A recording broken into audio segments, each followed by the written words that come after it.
Ça fait un bout de temps, hein. J'aurais aimé vous dire que c'est bon, je me suis lancée. Mais en fait, non. J'ai juste procrastiné. Tout ce temps. Et oui. J'ai foiré quelques petits trucs aussi, quelques vidéos. Mais globalement, j'ai procrastiné. La procrastination, c'est quoi? C'est quand on sait ce qu'on a à faire, mais on le fait pas. Donc bon, une petite vidéo juste pour en sortir. Comme je me filme toujours en gros plan, vous devez le sentir, vous devez le savoir, même si c'est complètement inconscient. Mais voilà ce que vous ressentez le fait que j'ai la honte de vous parler de ma procrastination à moi. À un moment où je suis en train de procrastiner. C'est une honte qui n'a pas lieu d'être.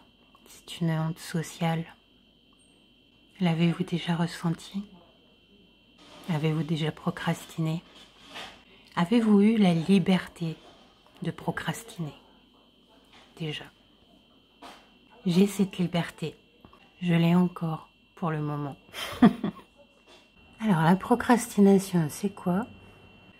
Contrairement à ce que ce sentiment social lourd de honte nous dit que c'est juste de la flemmardise,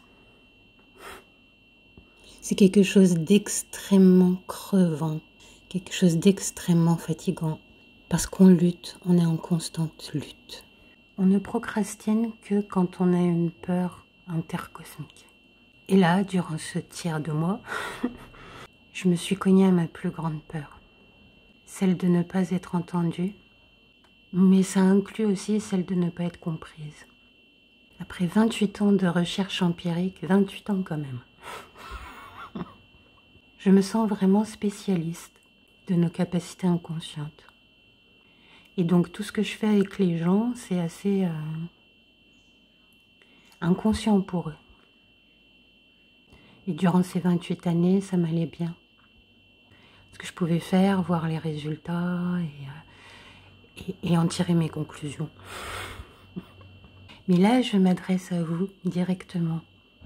Je m'adresse à votre conscient. Dans toute ma vulnérabilité, avec tous mes flots. Mes flows. Je sais pas comment on dit ça. Toutes mes imperfections. Et ma plus grande peur, c'est de ne pas être vue telle que je suis. De ne pas être comprise telle que je suis. De ne pas être entendue comme je dis les choses. Merci maman, merci papa, merci la vie.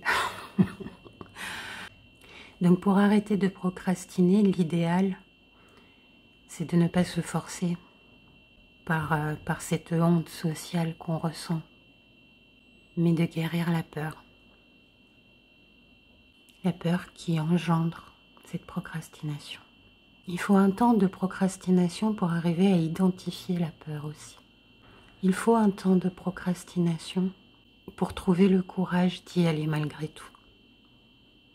Malgré cette peur. Parce que c'est la seule manière de vaincre la peur. C'est d'y aller malgré la peur. Et plus la peur est intense, plus il faut du temps. Notre inconscient sait des choses, mais il nous faut du temps pour que notre conscient l'intègre. Donc voilà, j'y vais. Malgré ma peur de ne pas être entendue comme je dis les choses. De ne pas être vue comme une spécialiste parce que je me fais pas encore des sous avec ce que je fais. De ne pas réussir à vous montrer ce que je sens en moi et pourquoi est-ce que mon intuition me pousse avant que je sois prête à faire les choses.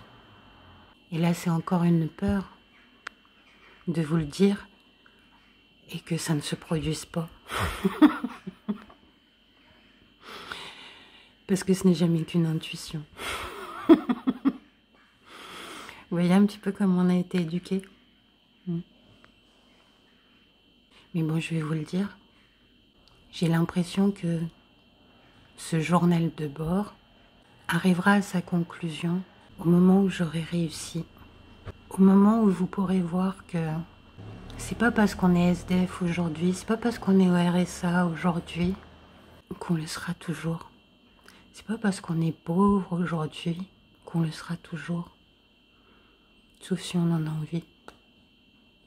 Parce qu'il y a des bienfaits aussi dans la pauvreté. J'ai pu le vivre.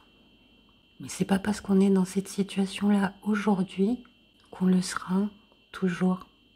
Et c'est pas parce qu'on est dans cette situation-là aujourd'hui qu'on n'est pas un spécialiste de quelque chose. De quelque chose qu'on a apporté au monde. C'est comme ça que j'aimerais que vous voyiez ce journal de bord. Le journal de quelqu'un qui part de rien, de zéro, pas même un toit sur la tête. Et qui peut néanmoins créer quelque chose qui pourra faire du bien à tous ceux qu'il touchera. Parce que si vous me voyez faire, avec toutes les bagarres qu'on doit mener avec le monde entier et avec soi-même, vous saurez que vous aussi vous êtes capable, que vous aussi vous pouvez être, que vous n'avez pas à accepter une situation difficile comme votre destin. Et votre destin définitif. Mais bon, on n'en est pas encore là. Eh non, toujours pas. Bientôt 1 an plus tard. Mais en tout cas, j'ai mis fin à une procrastination de 10 jours quand même. Youpi!